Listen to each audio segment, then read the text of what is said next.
Thank you so much, Tando. In the words of one of my first guests, you make me sound far more prolific than I actually am. So, so thank you. Thank you. How to make decisions in difficult situations. I was wondering how to best approach this for tonight's speech and what would be the most valuable message I could share with you. And this is what I've come up with. I was I was at a table seated just like you with a similar suit last year, and it was an amazing experience. We had some really intellectual speakers. I had some great conversations with my fellow dining mates. But you know what? If I'm completely honest, it was a missed opportunity. You know why it was a missed opportunity? Is because I did not follow up with those great dinner guests I had next to me. I did not get their numbers. Why did that happen? It was a certain cavalier attitude I had. Okay, maybe I'll get their data, afterwards. At the end of the evening, maybe it's more appropriate. Or, well, am I really going to meet them afterwards? I'm a busy person. They look like they're busy too. Shouldn't they ask me for my contact? I mean, isn't it maybe, shouldn't that be the way to go?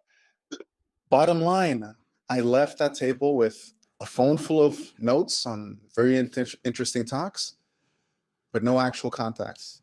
And that's what I consider gold that was left behind at that table. And that brings me to the topic for this evening. I want to talk to you about the social disconnection crisis. The figures I'll be sharing with you are mostly from the United States, but a lot of this phenomenon is worldwide, and I have a feeling that many people in this room might know exactly what I'm talking about. Let's start with a raise of hands. How many of you have 6 or more close friends? Please raise your hands. 6 or more close friends. Don't be shy. Okay. Yeah. We've got a pretty good show. Pretty good show. So we've got, I would say, maybe 40% of the room, and that's great. But 30 years ago, the majority of men, over 50%, had 6 or more close friends. And today, that number has been cut in half. So this room we're doing very well, but it's a statistical anomaly in terms of worldwide trends. Similarly, today, 15% of men say they have no close friends at all. 0. And that's increased by a factor of 5 with respect to numbers in 1990. So this is a crisis that's very real, and I honestly I'm very impressed by this gathering, and I think that I could probably take some notes from some of you guys and your network building skills.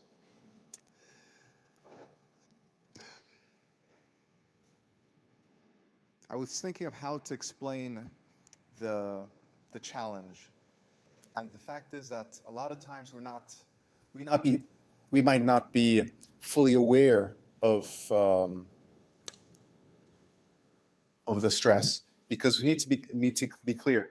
A loneliness is when you actually perceive that you're isolated from a group. It's the emotional reaction of, oh, I wish I were included and I'm not. And then there's social isolation, which is the quantifiable isolation of not having enough roles in society. If you're not employed, if you're not a parent, if you don't have friends, those are two different concepts. And the same way that to be healthy is not simply to be without disease, you need to have a social contacts. To be without a deficit of social contacts, you need to be more than just not feeling lonely. The fact that you're not feeling lonely doesn't mean that you're necessarily connected and necessarily healthy. And it's my contention that a lot of us are operating subpar. A lot of us could do much more to connect. And it's been established scientifically that a lot of time people who are considered introverts, so to speak, ultimately under value how much human interaction would contribute to their well-being.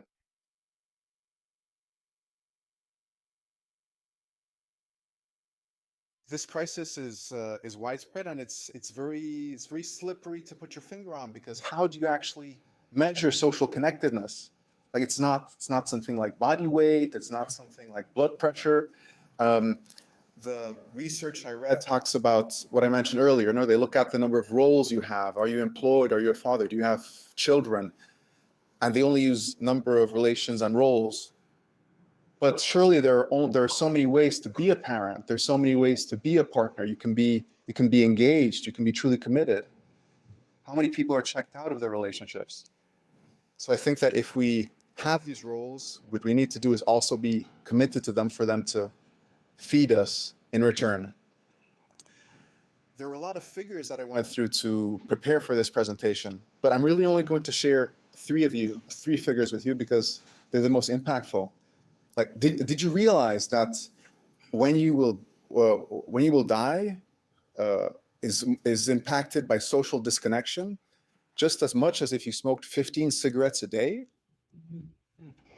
It's 15 cigarettes a day is the same as being socially disconnected. Isn't this mind blowing? Like, second fact, poor social relations increase your risk of heart disease and stroke by 30%. I never knew this. And then last but not least, that social disconnection has a greater impact on when you will die than obesity and physical exercise. So imagine that you're trying to stay healthy when actually the healthiest thing would be to reach out, would be to connect, to establish a bond. They don't tell you that growing up. Now, I've talked a lot about health, but I think and I believe that as men, part of our masculine identity is to be able to sacrifice our lives for what we believe, to be able to lay down our bodies for a greater good. And therefore, I think that when I'm talking about health, some of this might not be reaching you because you think, well, my body is there to be used for a greater good. But I'm not only talking about health. I'm talking about your quality of life, your education, employment, economic outcomes. More broadly than that, I'm talking about the opportunity to have the best life possible, to be of the greatest service possible to whatever cause that might be, whether it be your family, your church, your broader mission. Do you want to be all that you can be, as they say in the army? Or do you want to go into life, the arena of life, with one hand tied behind your back? It's completely up to you. Among medical students in the US, lack of connection is cited as the main reason for dropping out of school. I myself went to an Ivy League graduate school, and I dropped out because of social isolation. It's a clear example of being disconnected, leading you to not fulfill your potential. But these are extreme cases. It's been established that employee satisfaction, creativity, competence, better job performance, all these things happen if you've got better relationships at work, an environment at work that fosters camaraderie and so forth. And then connection is obviously an all-important ingredient when you're interviewing for a job. Scott Galloway, the NYU professor, talks about when Google puts an ad for a product manager, they get 200 applicants within the hour. What you might not realize is that of the 80% of people who get the job, those 80% always had an advocate in the room, somebody that would tell them, Ricky is going to do a great job. Robert would be amazing in that role. That's the contact that was necessary. But they are not teaching you anything new. You know that who you know is just as important as what you know. But don't misinterpret me. Contacts are important, and since friends will guide your path and you will become like them, you need to choose your friends wisely. Yes, but at the same time, we need to be aware of the human tendency to relate to people precisely because they're similar to us. Then we get into echo chambers, and then we get societies that are incapable of disagreeing civilly. We get polarization, which we see in so many parts of the world. And that's not healthy either. But we're all in different paths along this growth and development of social connections, and maybe we're not at that stage where we can have all that variety just yet. Maybe we're just comfortable with people who are similar to us, and that's okay. That's okay. That's true. That's true. But the neuroscientist Andrew Huberman explained the importance of social contact in the following terms. He was saying that if you don't have a friend or two, having connection with something outside of you is so important that you should get a dog. A dog doesn't replace a human being, but it can go a long way. But he went even further. It's if you can't get a dog, you should get a fish. It's true. It's true. It's exactly what I'm saying. But it's the same principle. And if you can't get a fish for whatever reason, you can get a plant. So I'm not here telling you to run out and get plants. What I am telling you is get the contacts of the men at your table. That's the first step. That's the first step. Yes, yes, yeah. Because we all have challenges here, and I am sure that somebody at your, maybe not at your table, but in this room, somebody here will have mastery over it that you're facing.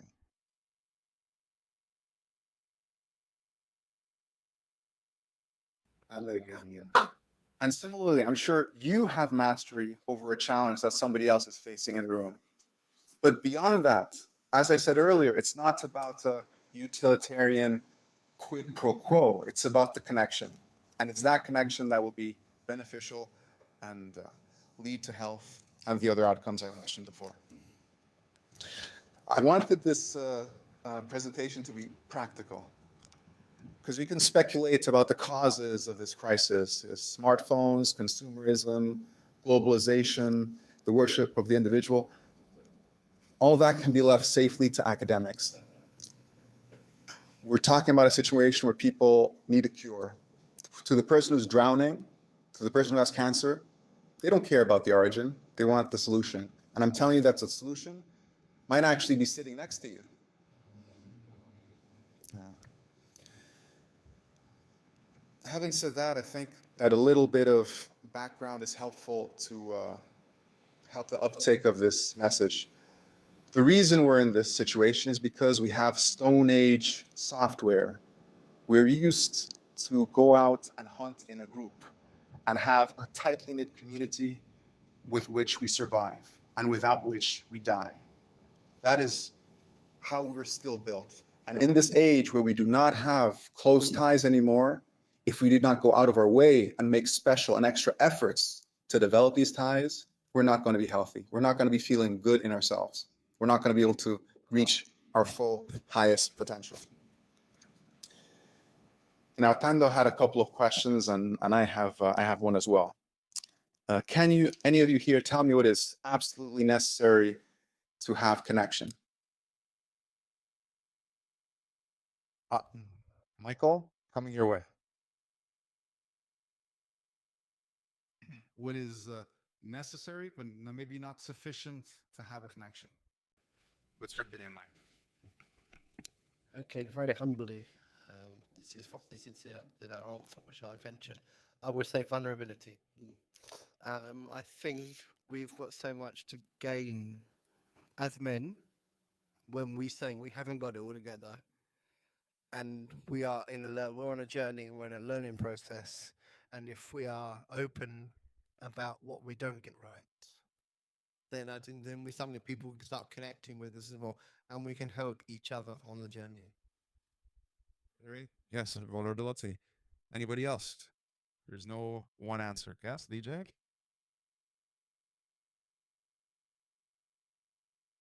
And something profound both have in common. Vulnerability and something profound that you both have in common. One more taker.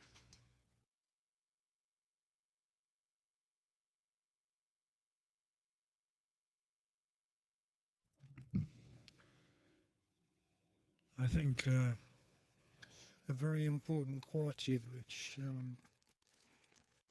I've done a study of great leaders in different nations of the world, And the leading quality in these great influential leaders was the gift of humility. My spiritual mentor is 98 and a half years of age. He's lived through many challenges in his life. I've known him since 1986. And this man exudes humility and grace in Jesus. And I want to be more like him and leave a legacy of love for my family when we go to be with the Lord. Rob, I give a master's there. So we have humility, vulnerability, and something profound that you both share. Now, obviously, all of these answers are right.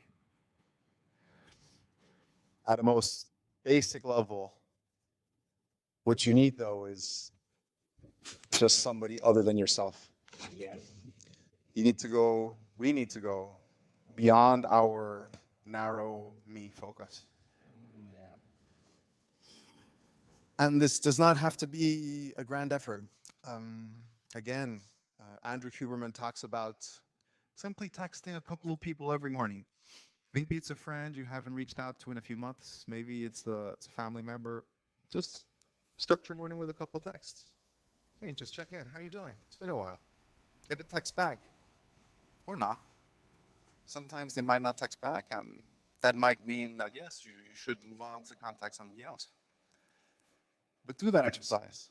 It'll be uncomfortable at first. I remember I felt a little bit weird reaching out to these people that I hadn't contacted in some of them years.